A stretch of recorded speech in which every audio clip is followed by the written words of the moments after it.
Alors, les fruits et légumes du coin, c'est un réseau de kiosques de fruits et légumes qui se tiennent dans des organismes du quartier Hochelaga-Maisonneuve qui sont éloignés des épiceries. Donc, c'est à la fois une réponse au problème des déserts alimentaires, donc de la faible offre de fruits et légumes dans certains secteurs du quartier. C'est aussi un moyen d'animer ces secteurs-là et puis de transmettre le goût de manger des aliments sains.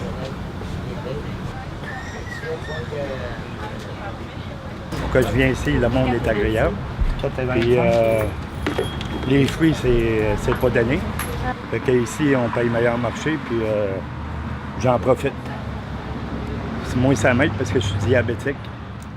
Fait que je viens acheter mes fruits ici à Star. C'est une initiative, il faut le dire, qui est vraiment portée par la collectivité. Donc, la table de quartier, elle anime un réseau de groupes.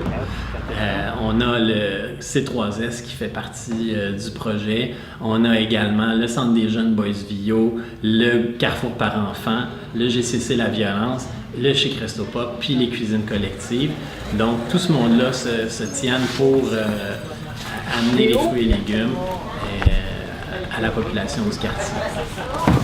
Depuis vraiment le début et le lancement du projet, vraiment les résidents, on a eu quand même un feedback assez positif car ça a permis vraiment d'avoir des fruits et légumes à des prix assez abordables et aussi de la facilité que c'est assez proche, c'est tout proche. Ça a permis vraiment de bien s'alimenter, dans le sens se procurer des fruits et légumes à prix abordable. Oui, c'est pratique. Puis j'aide en même temps un organisme communautaire. L'organisme du CHBV s'est impliqué dans ce projet-là de fruits et des légumes du coin dans le but de contrer le désert alimentaire aussi. Pour le parc Théodore, c'est vraiment les résidents du HLM, les alentours. On travaille dans un plan HLM avec des gens plus vulnérables, des gens qui sont dans le besoin. Donc, on s'est dit, bien, pourquoi pas? Comme on travaille avec les enfants, les familles, les aînés, on travaille avec tous ces gens-là, mais on s'est dit, le travail peut se poursuivre à l'extérieur en vendant des fruits et des légumes. Et ça fonctionne très bien. C'est un projet qui nous tient vraiment à cœur. Et il y a aussi, quand on a débuté le projet, on a vu qu'il y avait le Chic Resto Pop, les cuisines collectives qui étaient en arrière de tout ça aussi, qui, eux, s'y connaissent très bien en alimentation. Donc, ça nous a rassurés. On s'est dit, OK, on est bien appuyés. Fait que, on a démarré le projet depuis le début de l'été. On est là. Puis les gens apprécient énormément. Je peux passer le mot à tout le monde que je connais.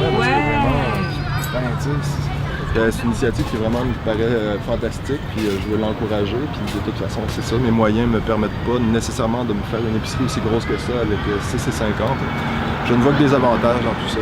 C'est communautaire, c'est un super concept. J'espère que ça va se propager dans tous les quartiers de la ville. Le kiosque de fruits et légumes me permet de créer des liens avec des gens qui viennent pas nécessairement, vont pas venir me voir nécessairement à l'organisme parce qu'ils habitent sur la rue ou proche, ils savent pas qu'on existe. Donc ça me permet de rencontrer des nouvelles personnes que j'aurais pas rencontrées si le kiosque n'existait pas. Puis un autre truc que je trouve vraiment intéressant aussi de ça, c'est que souvent les gens ils sont pas habitués que ça soit pas cher. Donc ils prennent quelques trucs puis là ils font « Ah, mais là c'est juste ça », donc ils vont prendre plus de fruits et légumes parce qu'ils en veulent plus pour le même prix qu'à l'épicerie. Alors, moi aussi, je ne vois que des avantages à ce kiosque. Si on participe au marché public, dans le fond, aux fruits et légumes du coin, je pense qu'il y a plusieurs raisons. Mais la première, il faut rappeler la mission du Chic Resto Pop, c'est le fait qu'on est impliqué dans la sécurité alimentaire. Actuellement, le Chic Resto Pop s'occupe de l'approvisionnement des fruits et des légumes. On peut dire que le Chic Resto Pop, qui produit 1300 repas par jour, a une certaine expertise au niveau de l'approvisionnement. On est impliqué aussi parce qu'on va commencer à faire des dégustations, puis qu'on va vouloir faire de l'éducation à la nutrition. L'idée du marché public nous permettait de répondre aux besoins de sécurité alimentaire, mais plus grand. Le fait de venir acheter ces fruits, ces légumes, pour ceux qui cuisinent, pour ceux qui ont peut-être pas des besoins primaires, mais pas d'accessibilité à des fruits et des légumes frais, ça leur permet d'avoir l'accessibilité, mais à un prix qui a du sens. Ça a du sens.